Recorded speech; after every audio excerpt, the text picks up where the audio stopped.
Picture the Earth floating in space. Framed in black in the infinite expanse of darkness that is our universe, our blue planet spins. Do you remember when you first saw the images that came back of our Earth from space?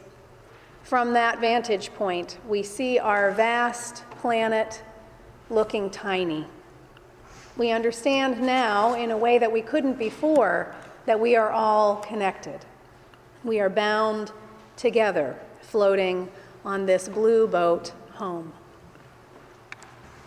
Another image. A cart clatters along a dusty road.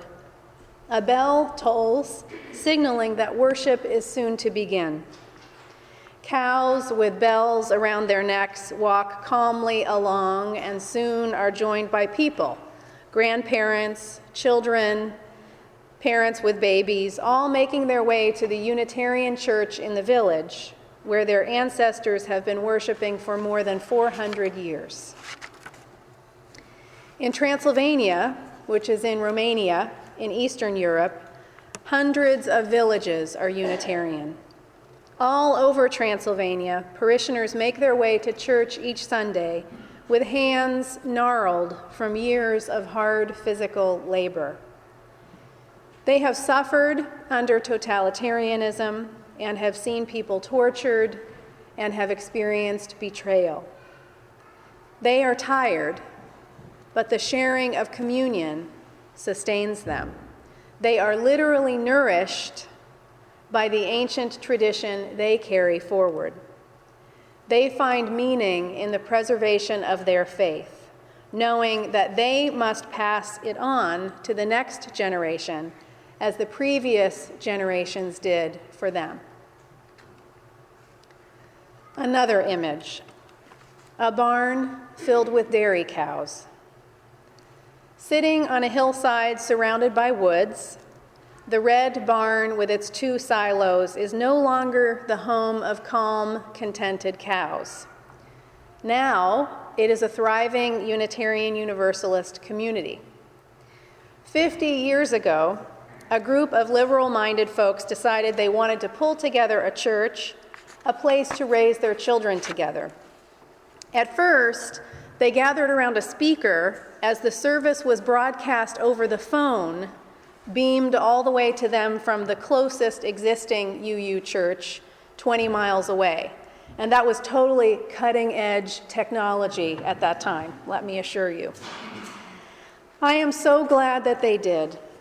That dairy barn that became a church is my home church, the UU Church of the North Hills in Pittsburgh, Pennsylvania. That is the congregation in which I was raised, religiously educated, and eventually ordained into the Unitarian Universalist ministry. That place went from being a barn holding dairy cows to a barn holding a light-filled sanctuary, cutting-edge green classrooms for religious education, and a memorial garden. But it is a mistake to think that the founders of that church made something out of nothing. The truth of the matter is that our faith has been nourished, sustained, and strengthened by people we have never seen, will never meet, and can only imagine.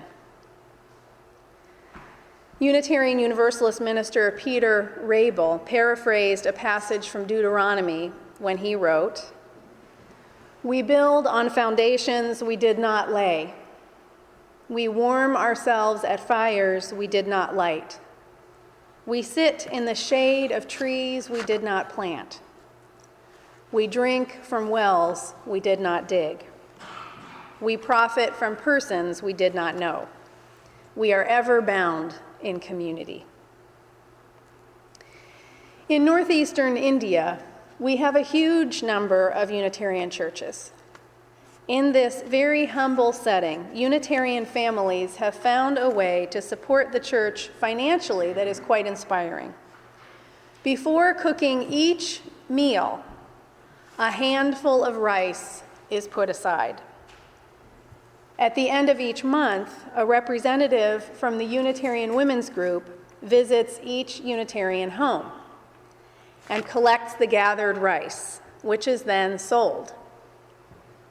75% of the money from the rice collected goes to support the local church, and 25% to support the national Unitarian body, the equivalent of the Unitarian Universalist Association. If each household had been asked for money, they would have struggled. Yet we all have something to give. Carly Lingdo, the former General Secretary of the Unitarian Union of Northeast India, says, "Even the poorest families feel proud they can offer something of their daily food to the works of God." The villagers in northeastern India surely don't have much disposable income. They have far, far less than we do. Of that, I am sure. And yet, even in the most humble of circumstances, they take a scoop of rice out first, before even feeding their own families, to support the faith movement that has enriched their lives. Even the poorest families feel proud they can offer something out of their daily food to the works of God. Can you even imagine giving that generously? In discussing this story with congregations and colleagues across the country, I realized recently in a conversation with someone, I had to stop and think about it, and I realized that I have never felt my heart so opened that I have given from the very core of my being, and not just from the cream on top. And I am the poorer for it. I think we have a lot to learn from the level of generosity practiced by our Unitarian friends in northeastern India. This reminds me of a statistic that I find horrifying, and it is my duty to horrify you in return. Do you know that statistically speaking, this is just statistically now, statistically speaking, Unitarian Universalists are the second highest earning religious group. And every congregation feels that that's not true there. Just so you know, I'm just telling you, everyone, reflects that back to me. But statistically speaking, the second highest earning religious group. Do you know where we might come in terms of other religious folks for giving to support our own faith? Does anyone have a? Near the bottom. Near the bottom, the wise gentleman says. Dead last. Dead last. I think we want to change that. We just don't know. But now you know. We must do better. We can do better. This congregation is a thriving, vibrant community, looked to as a beacon within your own region and beyond. You are in the hands of very capable and gifted leaders. Your minister and your staff are top-notch, and your elected leaders are tremendous. There is so much to celebrate here, and so much to be thankful for. Your growth has averaged between 4% and 5% each year for the last 5 years. You have a demonstrated commitment to welcoming, as evidenced by the addition of a second worship service, which you started back in September 2011. And you're getting ready to finish the basement space beneath the sanctuary, from what I understand. Is that true? Great. You're looking to the future, in other words. Your ministries and programs have far-reaching impact, both within the lives of your congregation and beyond. You focus on creating an anti-oppressive, multicultural community. You work to combat hunger. You offer support for those with depression and bipolar disorder. You have an economic justice support task force. You are a welcoming congregation and run an interweave chapter for LGBT folks. There are so many things that go on here. You know the list far better even than I do. Your music program, your religious education program for children, youth, and adults, worship associates, I mean, the list goes on. The point is that there is so much to celebrate and be proud of. And we are grateful to you. I am here as a representative of our Unitarian Universalist Association this morning to say thank you. Thank you for making this congregation strong and healthy. Thank you for your hard work, because we know that congregational life and leadership is not easy.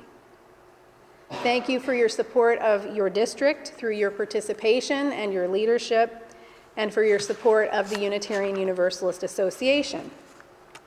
Now, please stay with me. I just want to take 1 minute to remind you of what our national association is. Our UUA is the entity that connects us to our larger faith, mobilizing us to stand on the side of love for justice on a big scale. We can accomplish far more together than we can separately. It is our UUA that provides religious education curricula, including Our Whole Lives, which is the sexuality education curriculum program, district and regional services of all kinds, and the credentialing program for religious educators, musicians, and for congregations to become green sanctuaries. Our UUA facilitates the search and settlement process for congregations seeking ministerial leadership. We also support the credentialing program for ministers, assuring that the ministers, the professionals that serve our communities are excellent, like your minister is excellent.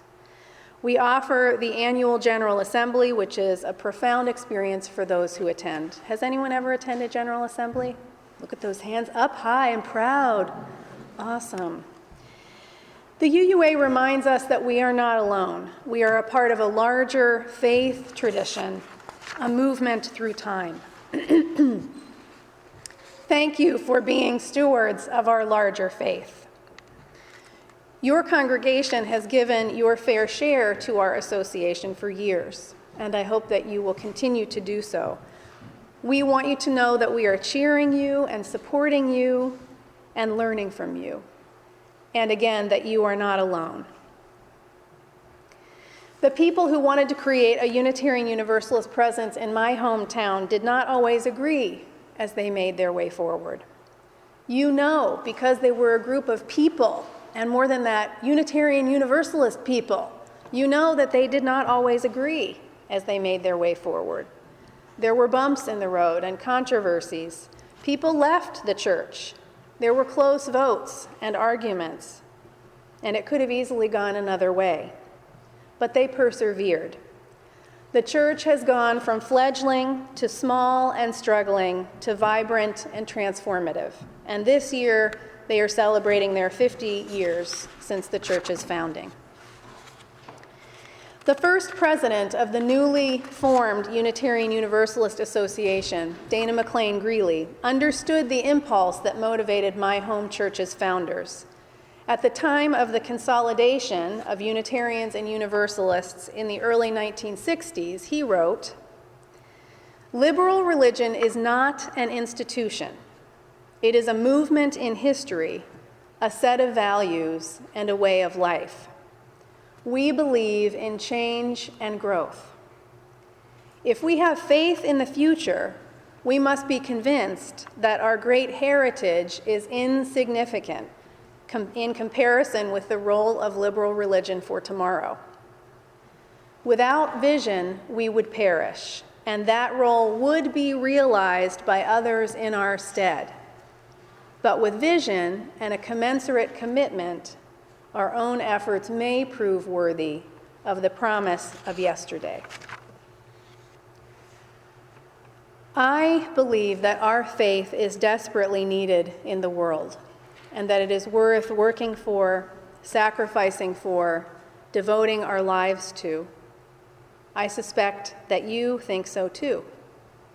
At this time of year when your congregation is asking for your annual financial support, I get to remind you of what it is you already know, but sometimes forget. Our faith is desperately needed in the world. It has changed my life and likely yours. It is worth sacrificing for.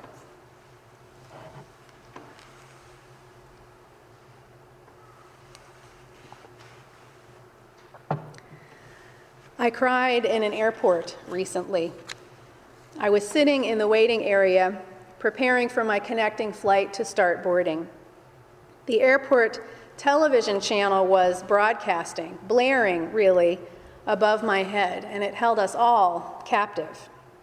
We had no choice but to hear what was being said. The television told the horrific story of the young woman who had just secretly given birth to twins in the bathroom of the home she shared with her parents. The babies were born full term. Her parents hadn't known that she was pregnant, and she was so terrified to tell them about the fact of her babies that when they were born, she felt that she had no other choice other than to end their lives. I was sickened that this private tragedy was broadcast throughout the airport terminal, and I'm sorry for bringing it into this sacred space this morning. It's a horrifying story. Hearing it right there in the airport terminal, I wept for the babies. I wept for the young woman. And I wept for her family, because now they have to live in the hell that they have created here on this earth. There is another reason why I wept, and this is why I'm bringing the story into our worship time. Such a tragedy is preventable and so unnecessary. Our tradition, a church which provides an open conversation about sexuality and healthy choices, is life-saving. If that young girl and her family had the rapport established to be open and honest and to respectfully discuss the reality of the choices she was facing, there just might have been, a different outcome.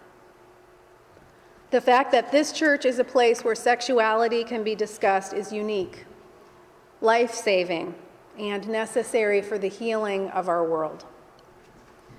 We know, too, that too many LGBT youth feel alone. So many of them, too many of them, run away from home, live in fear or in the closet, or tragically end their own lives. The fact that this church is a place for each of us to become our best selves, fully human and loving in all of our holy diversity, is revolutionary, life-saving, and necessary for the healing of our world. There's another kind of life-saving that happens in our congregations. It's the kind of story that Jeff told this morning. It's a quieter, gentler kind of life-saving. When you find your true spiritual home, your life begins to move on a different trajectory altogether, and miracles begin to unfold. When you find your calling and begin to live into your own ministry, your life blossoms. As you grow spiritually, you evolve in health-giving ways. You begin to know your life's purpose and exude gratitude and give back in any and all ways that you can. This is also life-saving. It is life-giving, life-affirming, life-saving. Such a place is necessary for the healing of our world. Right now, Unitarian Universalism is on the cusp of something extraordinary. We are really recognizing that we have something important to offer the world.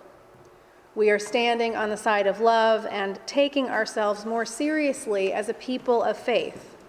I can tell you through my visits with congregations around the country that more and more of us are tithing 10% of our income to feel what it is like to give at a level that really demonstrates our love for the church and what it might yet become. I count being raised in my home church as the greatest blessing of my life. I was encouraged to become my best self. I was seen, heard, and respected. I was introduced to role models with whom I am still in touch today. I was educated about the great religions of the world and grounded in the open-minded, open-hearted, intellectual, and spiritual heritage of our forebears. The 7 principles became my touchstone, my way of understanding right and wrong, and shaped my ability about how to choose to live. That barn set the course of my life, just as I can assure you this congregation is shaping a new generation of leaders. We have gathered together this morning to celebrate with gratitude all of the blessings that this congregation has brought into our lives and into the world. It is so important to celebrate and be grateful. Let me remind you that stewardship is a sacred art, one that asks us to give of ourselves and our resources at a level which will truly allow the flourishing of this congregation for generations to come. During this pledge campaign, you are invited to make a pledge of support that really reflects the importance of this faith in your life. We will have the chance to celebrate together after this service, and we'll be able to eat and have coffee and tea together. And so food is provided, and all are invited to come, whether or not you are members, first-time visitors, pledging or not. It is an occasion to enjoy one another's company and be nourished. Please join us. I truly believe that the barn, the village, the globe, the future, these are all related. These are all affected by the choices we make now. Your charge, your mission, if you should choose to accept it, is to live into the promise of yesterday. Again, these words from Dana McLean Greeley. Liberal religion is not an institution, it is a movement in history, a set of values, and a way of life. We believe in change and growth. If we have faith in the future, we must be convinced that our great heritage is insignificant in comparison with the role of liberal religion for tomorrow. Without vision, we would perish, and that role would be realized by others in our stead. But with vision and a commensurate commitment, our own efforts may prove worthy of the promise of yesterday. Dear friends, your faith matters in a real and tangible way. What you do with it matters, for the sake of people you will never meet, whose lives will be shaped by what you do here now. Live into the promise of yesterday. Respond with gratitude for the blessings you have inherited. Give of yourselves with abundant generosity. Scoop out that rice to bless this place that is such a blessing to you and the larger community. May it be so. Amen.